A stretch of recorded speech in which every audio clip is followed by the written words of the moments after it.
Hello, people of YouTube. My name is Steve Gray, and if you're new here, please hit that subscribe button, turn on that notification bell, leave a like, and feel free to comment down below what you would like me to do for future reviews. So, just wanted to give you a heads up before we start this review. As of tomorrow, I will be reviewing My Hero Academia Season 4, so if you're interested in that and are looking forward to that, take a look, take a listen. Watch that video, hit that sub button for all that beautiful anime and cartoon content. But today we are talking about Dr. Stone Season 1, Episode 15. And it's a good one. Some action is finally happening. Senku's 6 months work with Chrome and the villagers finally paid off. We got the cure, the drug, we got the antibiotic.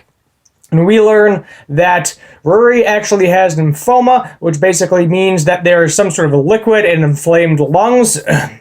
Senku finds out that by dissecting a rat, that the mice also have it, which he thinks it's a more potent strand of lymphoma, which could be really, really bad, because if it's a certain strand that's really, really, really bad, basically that means that these antibiotics will not work, and that Ruri is going to die, which is kind of a freak-out type situation for everybody and the characters that are all like Ruri, who want her to live.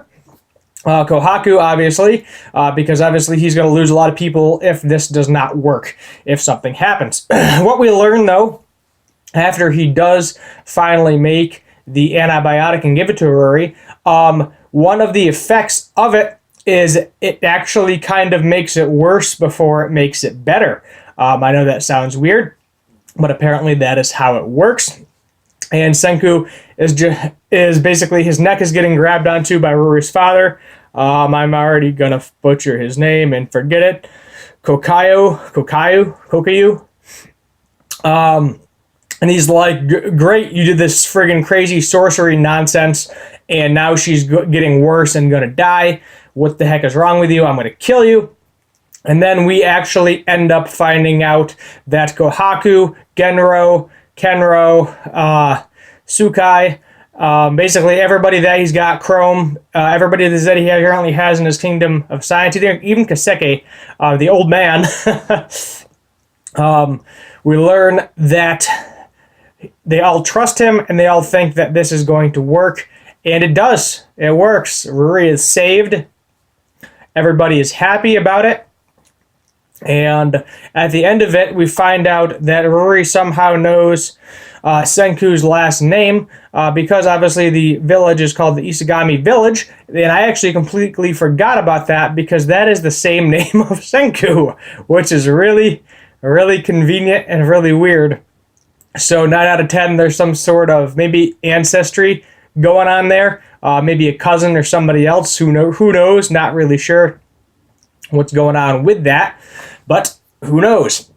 Now let's kind of rewind it. Let's backtrack it up to the beginning of the episode.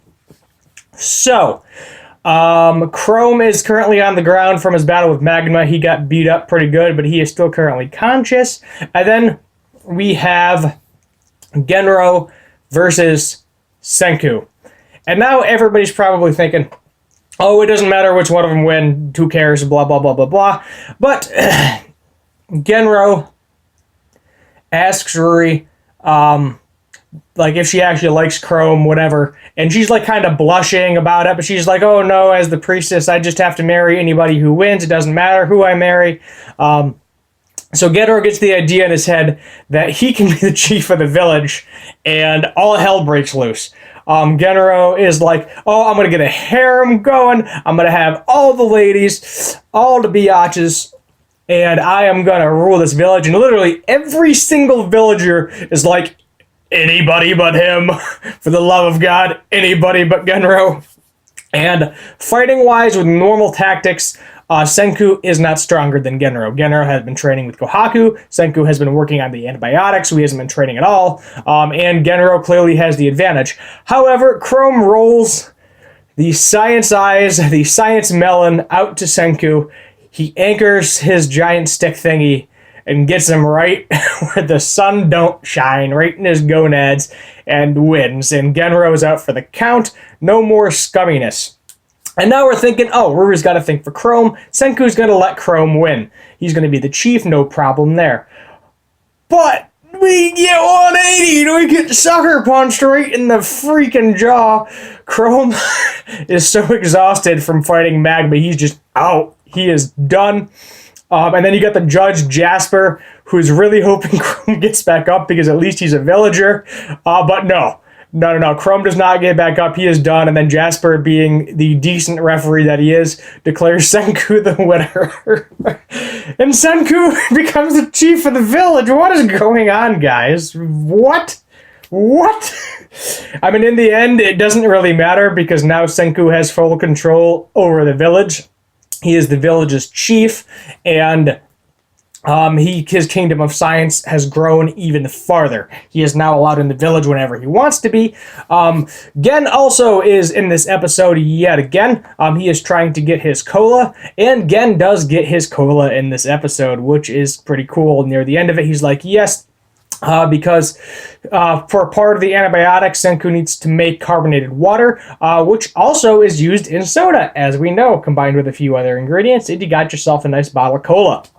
So Gen gets his promise, and Gen is probably going to stay with Senku for the foreseeable future and kind of be a double agent versus Tsukasa. Also, he says, okay, I'm married to Ruri. It's not like a actual marriage proposal type situation. There's no like actual wedding. It's just, oh, hey, they're married, etc. And the reason for that is because it kind of leads up to the point where he's like, oh, I'm the chief. I can do whatever the hell I want. And then he asks for wine, and they bring him like vinegar. 1 barrel's full of vinegar, 1 barrel's full of wine. He's like, oh, no, the vinegar's fine. I'm going to need that for the antibiotic anyway. Don't worry about it. So he gets all of his ingredients there. So for the foreseeable future, what is going to happen? Obviously, they're going to have to fight Tsukasa and his army of people. 9 out of 10, they're going to win. There's probably going to be some sort of reunion with Taiju and Yuzuria, which will be nice because we haven't seen them in 6 months in the anime. He hasn't seen them in 6 months. We haven't seen them in, oh God, how many episodes? I would say 7 or 8 at this point. It's been a while. But Village is coming to a close, this little village arc, and we are going to battle. And then, obviously, I'm guessing next season, they're going to have to do some sort of thing with the people that made everybody turn to stone, I'm guessing. That's the only logical place for this to go, in my opinion. But we will just have to wait and see. Another thing in this episode is, oh my God, the sexualization. Holy crap. So we get Kohaku. We get to see her buttocks swimming in the river. And then we got Ruri, who basically has her bosoms present with her mouth wide open and her tongue sticking out, ready to receive Senku's antibiotic. I'm just sitting there like, they did not need to animate that way. But you know, I'm going to use one of those images as the thumbnail for your viewing pleasure. Anyway, my name is Steve Gray. Thank you for watching. And as always, have a good one. And get ready for My Hero Academia Season 4.